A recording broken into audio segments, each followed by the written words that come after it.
benar atau dalam saat ini dalam kondisi terjepit? Tidak. Aceh merdeka tidak pernah terjepit, tetapi yang terjepit adalah rakyat Aceh.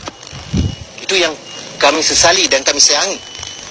Karena kenapa? Setiap hari bangsa kami ditindak, disiksa, diperkosa, dibantai, dicuri, dikuras harta kami setiap hari. Coba lihat di jalan-jalan raya. Apakah di jalan Takingon ini dan di jalan-jalan Pidi, Aceh Barat, Aceh Selatan, Aceh Timur, sampai ke Medan sana. Setiap hari bangsa kami dibantai. Dan kami paling sedih lagi, karena dibunuh Tunku Nasruddin Daud. Itu adalah guru kami bangsa Aceh.